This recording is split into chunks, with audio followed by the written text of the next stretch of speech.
Senhoras e senhores, sejam muito bem-vindos ao 29º episódio do Café com Retina. Eu já tava morrendo de saudade e hoje eu trouxe para vocês um episódio leve. Nós vamos falar hoje bastante, claro, um pouco sobre oftalmologia, mas bastante sobre mindfulness. Então, se você é um cara ansioso, se você é um cara com dificuldade de se conectar com o seu agora, esse programa deve ser certamente para você, como é para mim também. Hoje eu vou aprender bastante, porque eu sou um cara que, para me conectar com agora, eu preciso de alguém batendo na minha cara assim, Brunão, tome banho tomando banho, já dizia meu terapeuta. E para falar conosco sobre isso, eu convidei ninguém mais, ninguém menos do que Ana Cecília Franco. Ela é oftalmologista e faz oftalmologia integrativa, faz iridologia e é uma apaixonada e uma facilitadora do mindfulness aqui em Aracaju. Então, se você curte esse assunto, dá as boas-vindas a ela, curte esse vídeo, compartilha com quem também você acha que pode ser ajudado por um bate-papo como esse. Aninha, se apresente, seja muito bem-vinda. Para mim é uma honra tê-la aqui. Então, muito bem-vinda a esse episódio do Café com Retina. Fique à vontade para se apresentar aí. Brunão, obrigado, né, pelo convite honroso, né, o Ricardo que está aqui nos bastidores e você que está ouvindo. É uma honra estar aqui, é uma alegria falar do mindfulness, né, tentar viver o mindfulness, né, que é uma busca constante, né. Você falou aí de ansioso, mas todos nós, de alguma forma, a gente como facilitador, a gente se inclui, né, numa posição mesmo horizontal, não tem maior ou menor, né. Não existe um verticalismo como os gurus do passado, né? Então, o mindfulness na minha vida foi um divisor de águas desde 2018, que eu fiz a formação na Unifesp, né, com o Marcelo Demaso, maravilhoso. E ele é um divisor de águas porque ele não é só uma formação, né? Na verdade, a gente faz tudo pra gente, né? Claro. Eu sou oftalmologista porque minha mãe tem distrofia de córnea, minha irmã, meu irmão e minha sobrinha, né? Então, fiz especialização em córnea por causa deles. Então, a gente está sempre buscando a gente mesmo, né? O lado de fora é sempre lá de dentro, né? Exatamente. E essa história do mindfulness em sua vida, ela veio num processo seu de autocuidado, que eu te conheço já há bastante tempo.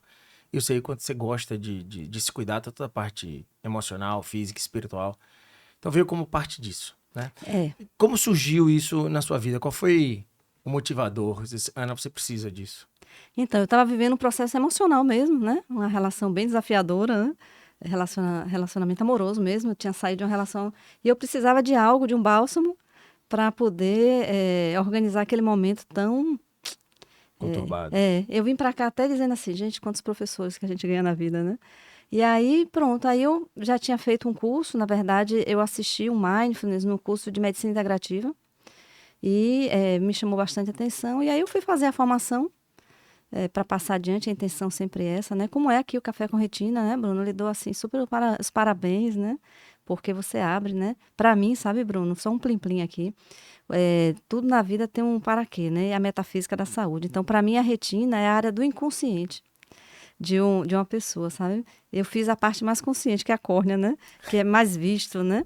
A catarata, mais ou menos. Mas a retina, né, gente?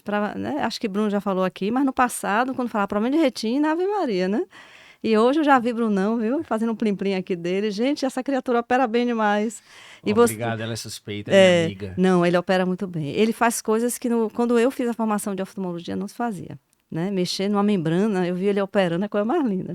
E é um inconsciente. Então, por isso que talvez seja mais desafiador os desafios de retina.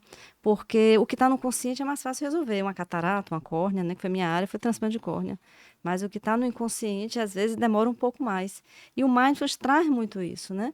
Ele é um lugar de autoconhecimento, porque a gente, nas práticas, a gente aprende o que a gente anda pensando, né? Olha, e como surgiu o Mindfulness? Ou seja, assim, quem foi o idealizador, quem foi o mentor, de onde ele surgiu e conceitue para nós o que é definitivamente o Mindfulness. Pronto. O Mindfulness, na verdade, foi dado inicialmente como atenção plena, né? No início era atenção plena. Se você for olhar definições, é essa. Só que com o tempo, o Kabat-Zinn, John Kabat-Zinn, é um biólogo, na verdade, que é de Massachusetts, né? É uma pessoa que trabalha em hospitais também, trabalha com a parte acadêmica. E ele, ele estudou yoga, fazia meditação, ele já fazia práticas pessoais. E ele percebeu que aquilo ali era muito bom para ele, né? Na verdade, assim, só um plim-plim é que o Mindfulness em si, ele existe há mais de 5.000 anos.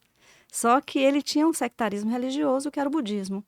E aí, o que é que aconteceu? O Kabat-Zinn queria levar isso para os hospitais, levar isso a nível acadêmico, e percebeu que, como num conceito religioso, ele não conseguiria expandir. Porque nos hospitais tem os protestantes, tem os católicos, tem as religiões várias, né? Aí, o que é que ele fez, né? Eu digo que ele recebeu uma instrução do alto. Ele resolveu protocolar aquilo ali, né? Em 8 semanas, né? A jornada de 8 semanas, e de um conceito laico, não religioso. E conseguiu realmente, você vê que expandiu para o mundo, né?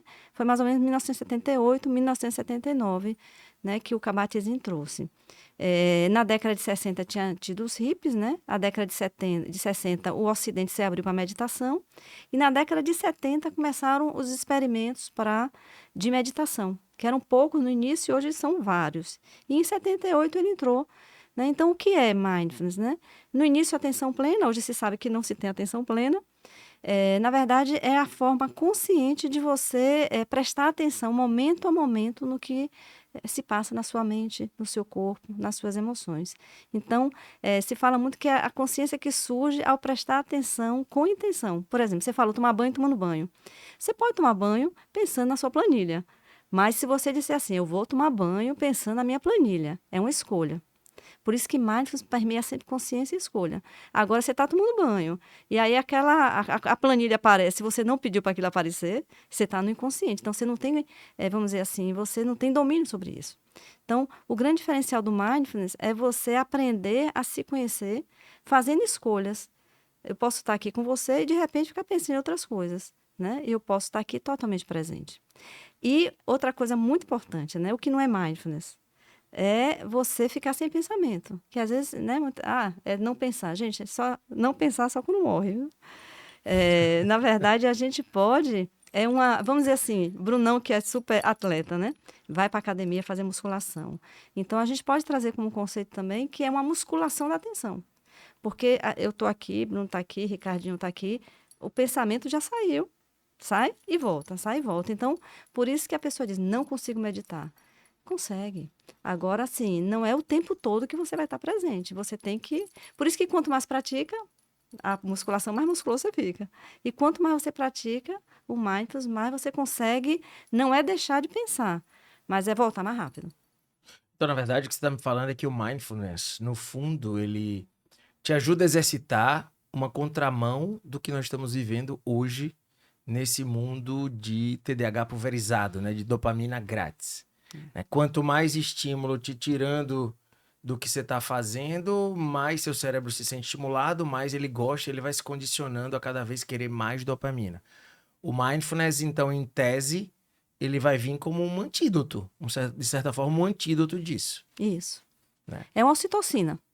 Agora, sim, a prática, no início, ela é dopaminérgica, por quê? Porque você tem que prestar atenção, né? A dopamina, você tem que prestar atenção e criar uma intenção e criar todo um protocolo de você fazer, por isso que são 8 semanas, né? Na neurociência, na verdade, tudo se firma com 4 a 6 semanas. Com 4 semanas, você aprende algo e você tem mais 4 semanas para reafirmar aquilo ali, né? Então, por isso que a jornada do Mindfulness são 2 horas por semana durante 8 semanas pro resto da vida, né? Então, existe, na verdade, um encontro para trabalhar o Mindfulness. Você faz isso aqui como facilitadora de pessoas interessadas em vivenciar isso aí. E é um processo que dura, você falou, 8 semanas? São 8 semanas. São 2 horas de encontro, online ou presencial. E a cada semana a gente vai fazendo um tipo de prática. Por exemplo, a gente começa com o corpo, né? Porque, por exemplo, quais são as nossas âncoras? O que é uma âncora? Âncora é aquilo que faz a gente voltar para o momento presente. O corpo é uma ótima âncora. E a respiração também, porque a gente só tem o corpo e a respiração no momento presente. Sim. Mas a gente pode botar uma música? Pode, né? A música também é. E com o decorrer da jornada, só os seus próprios pensamentos se tornam a sua âncora, aonde você volta cada vez que o pensamento sai. Porque é como você falou, hoje o mundo é das distrações, né? E se a gente for olhar bem, as pessoas falam, pessoas produtivas fazem muitas coisas ao mesmo tempo, né? Sim. Essa é uma cultura que foi colocada e hoje existe uma cultura chamada slow motion. Pelo contrário, se vê que, por exemplo, na Suíça, para você criar um relógio, são muitos anos, muito tempo. Mas é um relógio que, Ave Maria, tem um preço, né? Então, assim, hoje está se tirando muito esse fast life.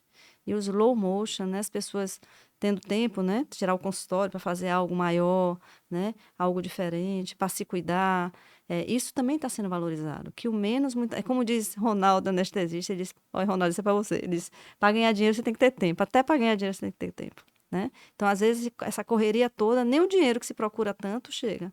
Porque você tem que parar, você tem que produzir, você tem que pensar, fazer diferente, né? Então, até para a prosperidade, o slow motion, né? Uma vida mais, vamos dizer assim, aqui e agora, ela ajuda muito mais, né?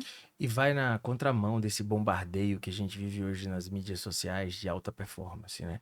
Eu até me considero um cara de alta performance no sentido de que eu sou muito inquieto e tô sempre buscando, é como se fosse ar para eu respirar, um desafio novo, que eu gosto de fazer o autocuidado, que eu gosto de me cuidar fisicamente, mentalmente, evoluir. E às vezes outro dia eu tava brincando que às vezes eu me esqueço do meu pilar espiritual. E eu tava perguntando a um amigo como é que a gente faz para se conectar a esse pilar espiritual, né? E ele falou, cara, basta que você exalte tudo aquilo que transcende o material, transcende o corpo, transcende a xícara, o tê.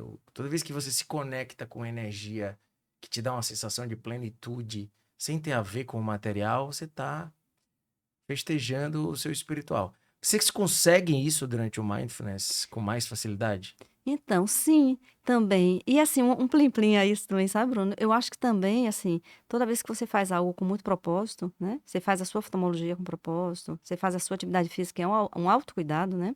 Na era de peixes, a era passada, você tinha que cuidar do outro, né? A era de São Francisco. Você às vezes passava por cima de você para cuidar do outro. E a era de Aquários que a gente vive hoje, essa era do autocuidado mesmo. Então, eu acredito muito que o material espiritual está tudo junto, porque energia é matéria condensada, né? Matéria é energia condensada, e energia é matéria diluída. Então, a gente é tudo uma coisa só. Eu acredito que a vida espiritual é essa vida mesmo, é tudo junto. Às vezes a pessoa precisa ir para uma religião e está tudo certo, mas muitas vezes a pessoa já traz a sua vida espiritual no dia a dia. O Mindfulness, na verdade, ele traz muito essa coisa do autoconhecimento. Porque quando você para fazer uma prática, o que mais vem de pensamento, normalmente é o que mais está lhe tirando do eixo. Né? Você mais pensa, se a pessoa está apaixonada, sentou para meditar, o que mais a pessoa vai ver é a paixão, ou se está endividada, enfim. Então, traz um autoconhecimento. Traz também uma aceitação, porque uma das coisas do mindfulness é você não briga com os pensamentos. O que quer que chegue, você chega, você olha, você agradece e vai embora. Então, traz aceitação. Traz o não julgamento, né? Você para de ficar contra você. Ai, pensei. Ai, sempre isso. Então, você traz muito, não tendo julgamento, traz também muito autocompaixão. E se você tem autocompaixão, você começa a ser compassivo. Por isso que, assim, o mindfulness, mais do que só presença, ele começa a lhe levar a um lugar de compaixão. Não é que você virou santo, uma coisa, mindfulness não é ficar santo, não é ficar zen, né? De autocompaixão, no De caso. autocompaixão. Porque, assim, a verdadeira compaixão tem que lhe incluir. Sim. E no momento que você senta, pratica, e os pensamentos vêm, e você começa a ver um monte de coisa dentro de você, que você ainda não melhorou, né? Repetição de padrões, tudo, e você acolhe isso, porque uma das coisas do mindfulness é acolha tudo que vier. Agora, sim, você pode escolher continuar a sua prática ou você pode embarcar nos pensamentos, né? Então, o mindfulness, na verdade, essa jornada é para você lidar com você mesmo. Né? De um lugar de autocompaixão, de autoconhecimento, de aceitação, e começa a ficar lúdico, porque de repente você começa a brincar, faz, puxa, pensei de novo, né? E aí você cai se abraçando, você faz, pô, massa, é isso, caí, tudo bem, vamos lá. Então você tira uma coisa que hoje a gente vê muita depressão. A saúde mental hoje do ser humano está bem desafiadora. E tem muito a ver, a depressão tem muito a ver com você se afastar de você mesmo. Sim. Né? De repente é tanta culpa, é tanta autocobrança, né? Eu não estou dizendo que é para ser indulgente. Tipo, eu todos os dias de noite eu faço uma avaliação. Puxa, hoje eu fiz isso, podia ser melhor, tal, mas me abraço, eu digo, amanhã eu vou fazer melhor. E vou me buscando me melhorar. Né? Mas, assim, de um lugar, assim, muito autocompassivo. Porque mais pessoas autocompassivas no planeta, mais compaixão, mais paz. Né? Então, o mais acaba, são duas asas. A asa da presença e a asa da compaixão. Por isso que a gente, né, caminha nesses dois lugares. Então a ideia dele não é fazer com que você não pense, e sim com que você acolha esse pensamento, entenda e tome a decisão se ele tem que ficar ou tem que ir embora. Ou tem que ir embora naquele momento. Né? Por exemplo, você está fazendo uma prática, se você quiser até a gente fazer uma prática aqui pequena, Mas você está fazendo uma Não sei se eu prática. estou preparado. Você vive mindfulness. Quer ver uma coisa? Quando você vai fazer seu esporte, eu tenho certeza que você está ali presente. Você não era triatleta? Sim. Como é que você anda de bicicleta pensando em outra coisa? Você tomaria uma super queda, não é? Então, por exemplo, uma das coisas que... porque cada pessoa tem um caminho. Por exemplo, na iridologia, por exemplo, uma pessoa ponta de lança, que é aquela pessoa assim, super desbravadora, né? Pronto, a pessoa que desce 20 metros de onda, né, ali de Nazaré, normalmente são pessoas muito ponta de lança. Uma pessoa que desce a onda de 20 metros, ou ela pensa, ou ela desce a onda. Então, o esporte radical, ele é uma super meditação. Né? Você, quando está aquela prática que você fazia, triatlon, né? Sim. Você tem que estar muito focado, entendeu, Bruno? Então, assim, talvez você medite muito mais do que muita gente, porque esses esportes exigem presença, tá entendendo? Então, assim, o Osho, né? Ele falava assim, que a prática formal é o quê? Eu escolho um lugar e eu faço a minha prática formal. Nos prepara para a prática informal, que é o dia a dia. Você tocou num assunto agora que eu fiquei viajando na época que eu pedalava. Eu cheguei a pedalar 6 horas seguidas, né? Uau.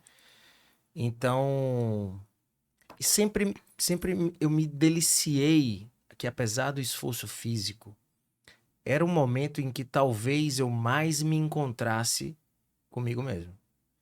E agora você tocou assim, porque eu acho que eu não consigo meditar. Então eu acho que eu tava ali super meditando, porque eu tava pensando em mim, no corpo, no movimento, na potência da perna, né? Na minha hidratação, no meu suor, na minha respiração, né? E obviamente às vezes vinha um pensamento fora disso e rapidamente ia embora e eu voltava para minha conexão com a máquina, com a bicicleta, com a estrada e tal. Uma forma de meditação, Mindfulness no realmente. dia a dia. Andar de bicicleta mesmo é muito presente, muito presente. Senão você cai. Ainda mais você com velocidade, entendeu, Bruno? Então, assim, é a prática informal. E o Osho falava muito que a prática informal, ela é para nos preparar, a formal, para nos preparar para o dia a dia. Porque você não passa o dia a dia sentado num quarto, sentado, deitado, fazendo a meditação, entendeu? Então, desconstrói muito. Por exemplo, esse exemplo seu, né, dos esportes que você faz, você via que o pensamento vinha, mas se você embarcasse lá, você ia tomar uma queda. Sim. E não ia atingir sua performance. Então, desconstrui a ideia que você não é mindfulness. Você já vive mindfulness, entendeu, Bruno? Mas é tudo Tô isso. feliz de saber disso. Tem um pedacinho mais. Tem, sim. E o que mudou na médica, Ana Cecília, antes e depois do mindfulness? Para você mesmo e para os seus pacientes, o que você acha que mudou? O que mudou, assim, eu reconheço minha humanidade, né? Que é uma coisa muito importante. Na formação, a gente traz muito esse lugar, assim, o facilitador é um ser humano, na horizontal, não existe maior e menor, né?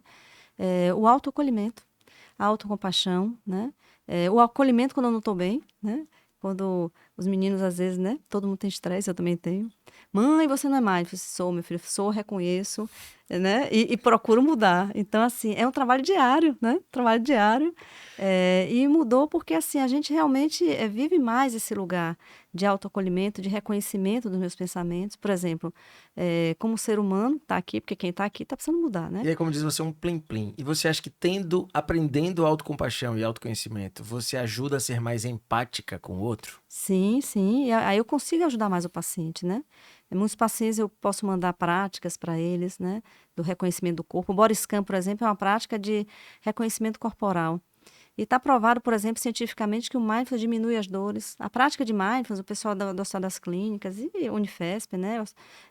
Vários hospitais, vários lugares, hoje é ciência mesmo, mindfulness. Se percebe que quando você conhece mais o seu corpo, você consegue, não é que você adoece menos, mas você consegue até se recuperar mais rápido. Então, Tem ciência, então, por trás disso? Tem. A prática de meditação, na verdade, ela tem alteração de ressonância cerebral, né? Então, as áreas de dor diminuem, a diminuição de depressão, é muito usada para aquela fibromialgia, né? Tem relatos também científicos de melhora da imunidade. Então, assim, não é que você não adoece, mas você consegue recuperar mais rápido, porque a mente é o controle de tudo, né?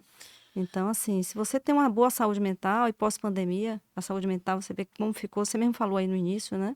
As pessoas muito agitadas, as crianças, muitas muitas alterações. Por isso que, assim, eu fiz a formação de mindfulness para crianças, mas eu acredito muito que, assim, se os pais eles conseguem viver mais a sua saúde mental de maneira equilibrada, isso, consequentemente, vai para os filhos, né? Sem dúvida. E para os adolescentes, O né? equilíbrio, quando você está equilibrado, você dissemina equilíbrio também, Sim, né? sim.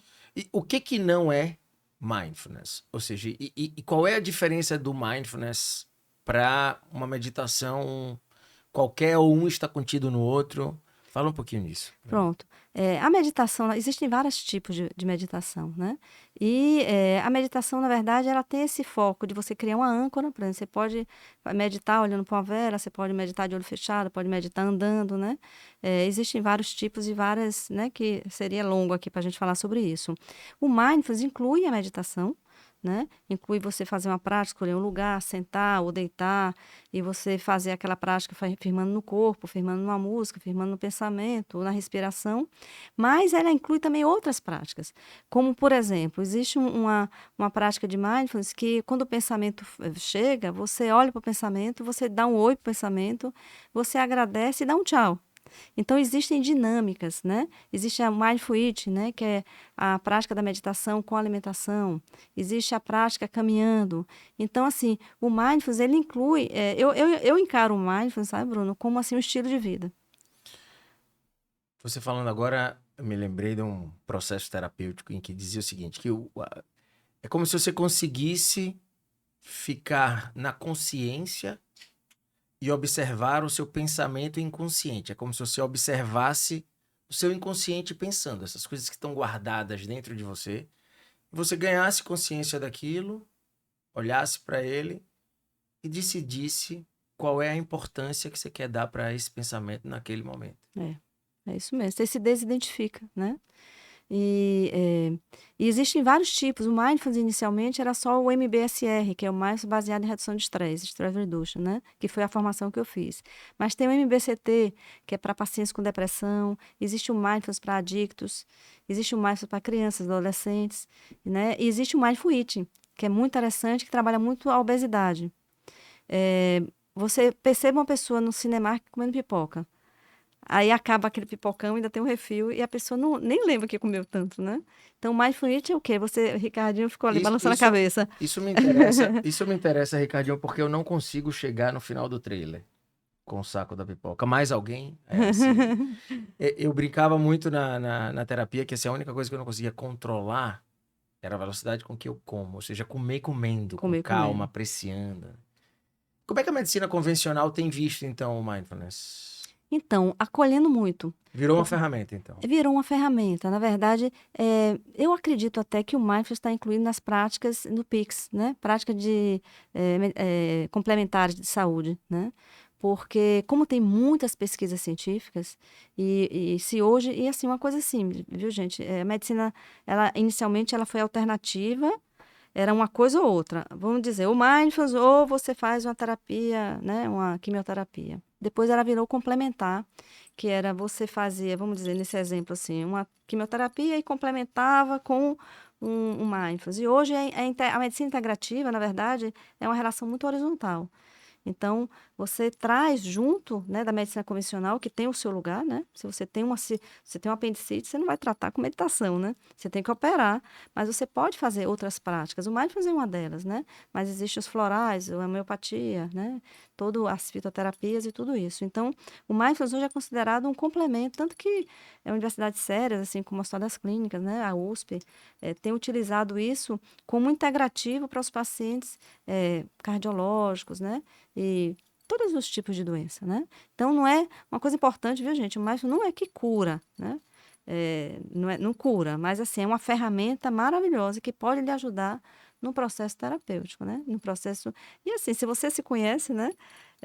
Eu acho que já é muitos caminhos andados para você poder caminhar para um lugar de homeostase, Eu né? costumo dizer que o autoconhecimento, ele muitas vezes não vai curar nada, mas ele vai ajudar a cicatrizar um monte de coisa, né? Acalmar a ferida, você reagir de forma mais branda a determinadas dores ou infecções ou feridas enfim, de vidas agora, ou vidas passadas, não sei. Então, os benefícios existem, né?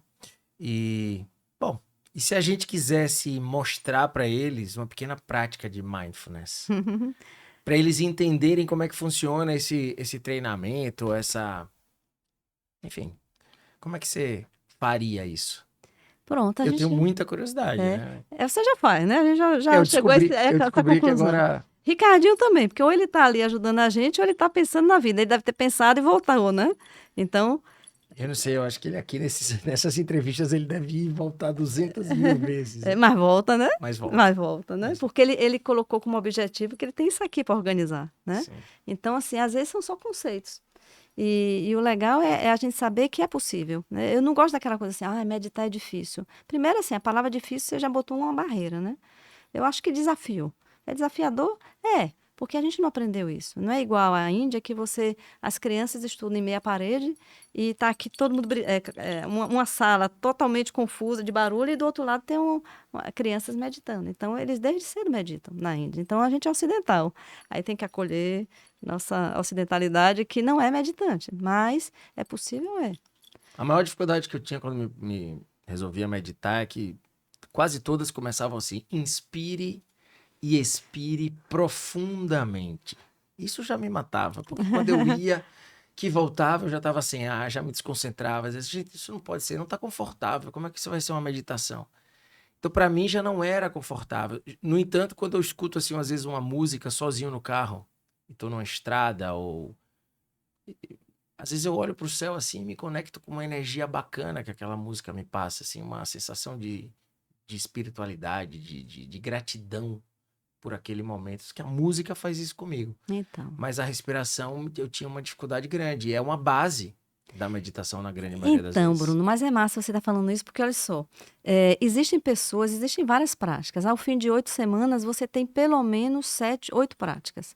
E tem pessoas que amam respiração, tem pessoas que preferem a prática do corpo, tem pessoas que eu adoro me conectar com a música. Tem pessoas que se conectam com os pensamentos. Então, tem pessoas que caminhando é que meditam melhor. Então, na verdade, o legal é você poder ter uma caixinha de ferramentas, né, que é do autoconhecimento. Você abre. Na pandemia, por exemplo, quem tinha uma caixinha que podia abrir e trazer recursos para ficar bem, foi quem conseguiu lidar melhor com a pandemia. Porque você tinha ali um monte de coisa que você podia lidar e abrir, falando, isso aqui eu vou fazer, isso aqui e tal. Então, o Mindfulness é essa caixinha de ferramenta, você abre e você tem suas escolhas pessoais, né? Como você gosta de correr, papapá, bicicleta, eu adoro remo. Então, é importante autoconhecimento também, saber o que é que me faz bem. Que pode ser que não seja o melhor para você, é o melhor para mim, né? Sim. Mas é o melhor para mim. Mas a gente podia fazer o seguinte... Ou seja, não tem receita de bolo. Você Não tem que tem. encontrar a sua forma de se conectar com você mesmo Isso. e com esse momento. Eu tenho um participante mesmo que a prática que ficou na vida dele foi a prática da compaixão. Ele fez, Aninha, eu não faço mais nada, só essa da compaixão. E é o que deixa ele bem. Sim. Então não tem receita de bolo, é muito individual, né? A gente pode fazer uma praticazinha de 3 minutos. Vamos. Vamos? E o pior é que você falou, quando inspira e expira, a coisa já pega. Então deixa eu só trazer assim uma coisa importante. Você que está de casa, né, Ricardinho aqui, você, Brunão, é assim, desconstruir a ideia de que quando o pensamento sair, você não está meditando, né? Então, a gente vai fazer uma musculação assim, saiu, volta, e trazer isso de um lugar lúdico, divertido. Mas Né? o meu objetivo é tirar ele. É tentar ficar um vazio por um tempo, só Não, eu e o meu corpo. não, Não necessariamente. a intenção é voltar. Voltar para o que eu estou falando. Né? Eu vou guiando e a intenção é voltar. Mas Perfeito. se fosse acolher com, olha, gentileza, curiosidade e abertura e não julgamento são base do mindfulness. Então você vai guiando. Isso. E eu vou tentando obedecer, e se o pensamento sair, eu tento trazer ele de volta. Você vai voltando, eu vou trazendo, tá? Então vamos respirar fundo. Se eu for hipnotizado, Ricardinho, você toca aí. Vai lá. E aí uma coisa legal é assim, talvez fechar os olhos, né? Que ajuda. Tá? Porque a gente tira mais as distrações. Então, a gente vai começar, então a gente vai puxar o ar, né? Inspirar, expirar. E aí eu vou trazer são convites, eu vou trazer um convite para você observar as suas emoções. Observando como é que você está nesse momento. Sem julgamento. Com curiosidade. Observando os seus sentimentos. Pode trazer mais uma respiração profunda. Observar se tem algum pensamento, acolhendo esse pensamento. Com a curiosidade, como se estivesse se vendo pela primeira vez. E às vezes não tem pensamento, e tá tudo bem. Observando o corpo, fazendo algum ajuste se for necessário. Observando se tem algum ponto dolorido.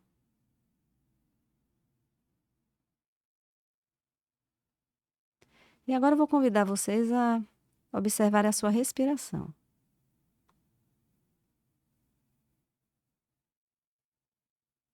O IV da respiração.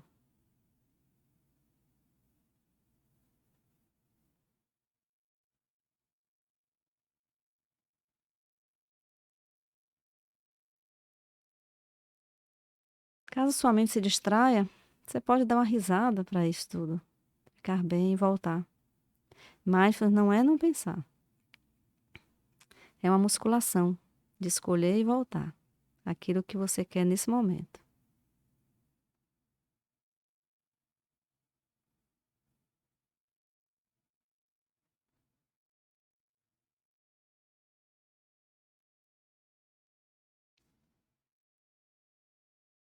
E agora eu vou convidar vocês a observarem de novo as emoções, sentimentos, o corpo. Trazendo observação se tem algum pensamento, se tem alguma diferença antes e agora. Sentindo a temperatura do ar, ouvindo os sons. E com 3 respirações profundas, na terceira respiração a gente pode ir lentamente abrindo os olhos.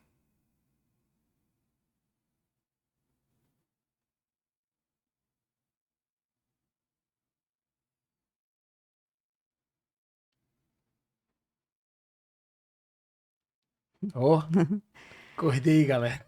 Faz alguma diferença, Brunão? Eu consegui ficar bem, viu? Eu consegui ficar confortável. Eu percebi que no começo você fica só pensando um monte de coisa, né? Você não quer pensar, porque você tá condicionado a relaxar, mas você fica, meu Deus, tô me olhando, tô de olho fechado, o tempo vai passar, e o que é que o pessoal tá fazendo nessa hora enquanto assiste e tal. Sim.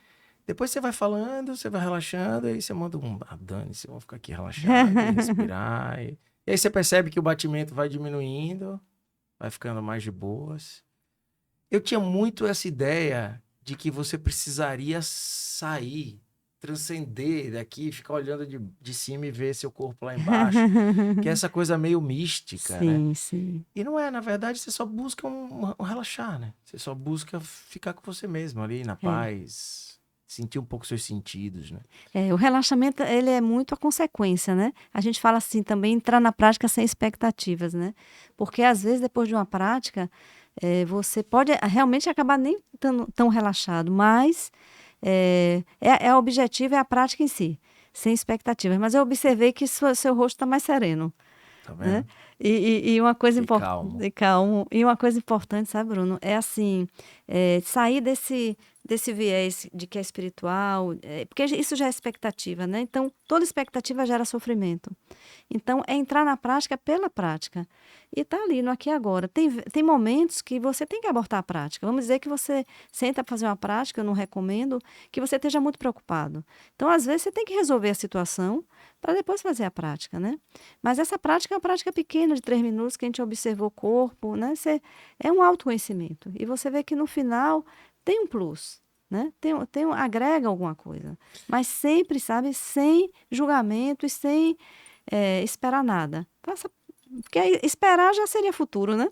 Então faça por fazer. Momento presente, momento presente. E expectativa é a tortura do ansioso, né? Esperou é desafio, né? Como Então, dizia a sábia, minha esposa, crie baratas, mas não crie expectativas. eu acho que é por aí E eu mesmo. acho que é bem por aí, É né? bem por aí. Quem está nos ouvindo e que tiver interesse de se conectar, enfim, quem procurar aqui em Aracaju, ou no mundo, ou no Brasil, sei lá, quem que se sugere, como é que ela faz esse contato com essa prática? Como é que vocês fazem esses encontros? Pronto. Posso passar o Insta? Claro. Eu tenho o Insta, o Espiral de Luz 6, né? Então, eu estou retomando, né? Eu dei um tempo, às vezes, quando a gente tem que dar um recuo. Aí, quem quiser entrar em contato, pode entrar em contato pelo Insta, pelo telefone também, né? Que é o Zap, é 79991429626.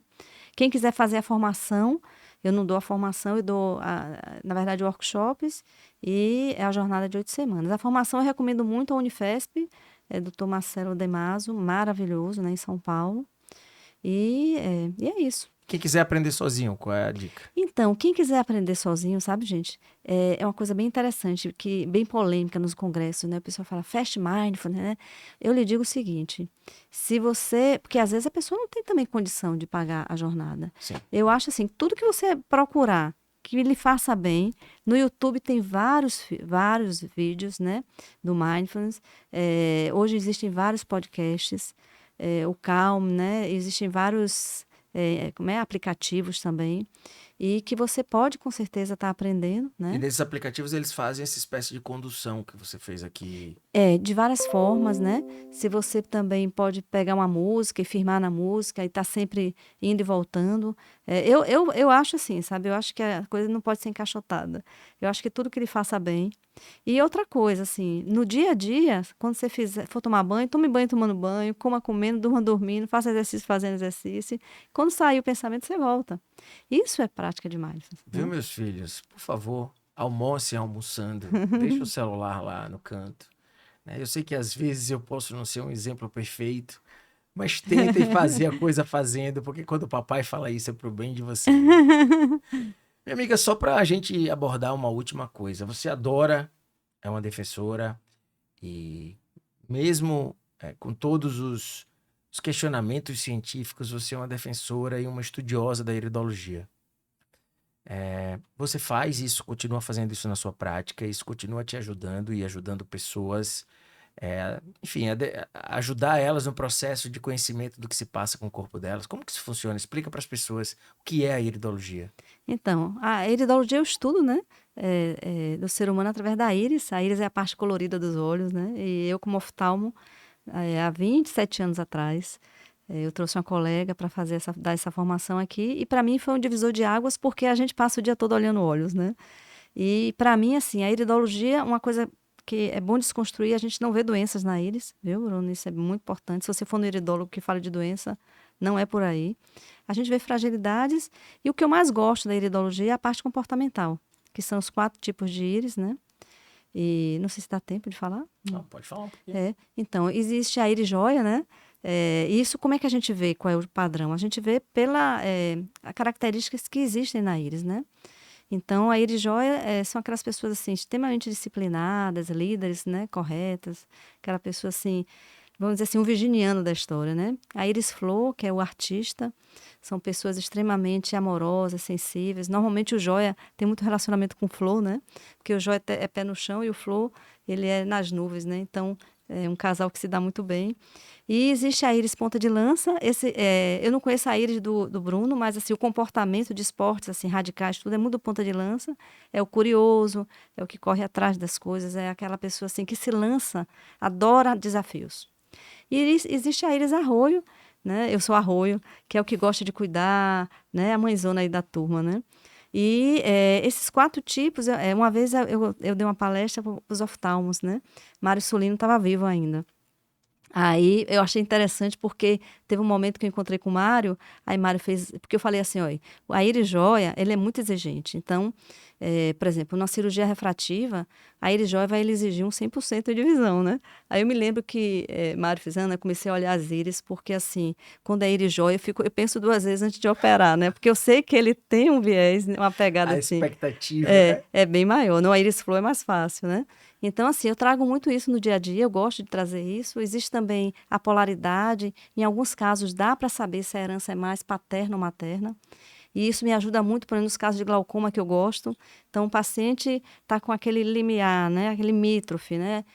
O pai tem glaucoma, ele tem uma pegada mais do pai, né? Assim, na íris dá para ver bem isso, sabe? A polaridade, em alguns casos. E aí eu já fico mais atenta. Então, me ajuda muito e eu faço a iridologia também. Agora, todo paciente de oftalmo, eu gosto sempre de ver a íris. Porque é o que a gente estava conversando. Se você se conhece, fica mais fácil. E ainda Né? mais pelo lado comportamental, né? O paciente deve achar aquele coisa um plus, né? É É. uma... Nossa, doutora, você nem me conhece, né?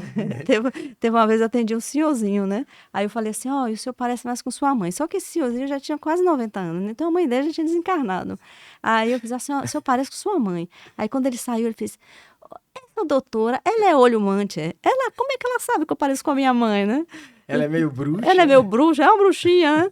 Então, assim, eu gosto muito, porque o comportamental não é algo que comprometa. Agora, sim, por exemplo, fragilidades. Deepak Chopra fala que a gente não morre da doença, morre do diagnóstico. Então, eu parei de dar formação de iridologia porque você tem que ter muito cuidado com o que você fala com o paciente. Claro. O paciente pode adoecer pela o que você fala. E a iridologia traz muito isso. Então, eu falo muito de fragilidades, né? Então, se eu vejo que a área ginecológica está frágil, eu digo, procure um ginecologista, né? Uma vez mesmo, eu tinha um paciente meu, ele desencarnou. Ele tinha a área do intestino muito, assim, comprometida, sabe? Muito. Aí eu só falei assim, meu amigo, o senhor já fez colonoscopia alguma vez? Faça uma avaliaçãozinha de colonoscopia e tal. E ele não fez. Aí passou um tempo, ele sumiu. Ele era paciente de glaucoma, 4 em 4 meses ele sumiu. Quando apareceu, ele até desencarnou tem pouco tempo. Ele estava muito, muito magrinho, fazendo quimioterapia por um CA de colo. Ele tinha um câncer no intestino, né? Então, assim, a iridologia ela traz, mas assim, nunca nada determinante. Mas eu gosto, assim, os exames complementares. Então, se eu ver alguma coisa, digo, faça alguma avaliação, porque aquilo ali pode estar marcado e nunca adoecer. Agora, se você falar, aí adoece. Então, tem que ter cuidado para abordar a iridologia, sabe? Perfeito. Aninha, alguma consideração final que você gostaria de dar para as pessoas que nos ouviram hoje? Acho que foi um papo super bacana, super diferente, né? Eu acho que qualquer alento nesse mundo acelerado, onde a gente é bombardeado pela necessidade de ter alta performance, né? E qualquer coisa que nos leva para o caminho do meio, assim, né? Para o caminho do autoconhecimento, da calma, é um contraponto que eu acho, no mínimo, muito importante, né? Então, alguma consideração final que você queira se despedir da nossa audiência aí? Então, eu quero agradecer você, Bruno, pela oportunidade, né? Ricardinho que está dando suporte, você que está ouvindo. E o que eu daria de recado, assim, é assim, gente, pegue leve com vocês. Caiam se abraçando, sabe? Sejam seus maiores amigos. Por maior erro que você acha que você teve, esteja junto de você. Porque, assim, caminho de depressão tem muito a ver a gente se afastar da gente mesmo. Então, o que eu diria a vocês, assim, e procure as práticas que sejam melhores. Se você puder, todos os dias, ter um pouquinho de manhã, em vez de pular da cama, e à noite, você ter um pouquinho de momento com você, da melhor forma que você quiser, música, o que for, podcast, o que for. Tem um momento para você, porque no final das contas a gente nasce só e vai morrer só. Então a gente tem que cuidar da gente. E outra coisa, assim, exemplo, né? Se você quer cuidar da sua família, cuidar do mundo, cuide de você. Você sendo um bom exemplo, você já está cuidando do planeta, né? Perfeito. Fica a dica, meu amigo. Pega essa visão. E esse foi o 29º episódio do Café com Retina com minha amiga Ana Cecília Franco. Muito obrigado, Aninha. Foi um prazer. Se você curtiu, gosta aí, deixa o seu coraçãozinho e compartilha com o máximo de pessoas que você puder, porque é assim que a gente faz mais conteúdo para vocês. Até a próxima e tchau, tchau. Tchau, tchau. Obrigada, Bruno.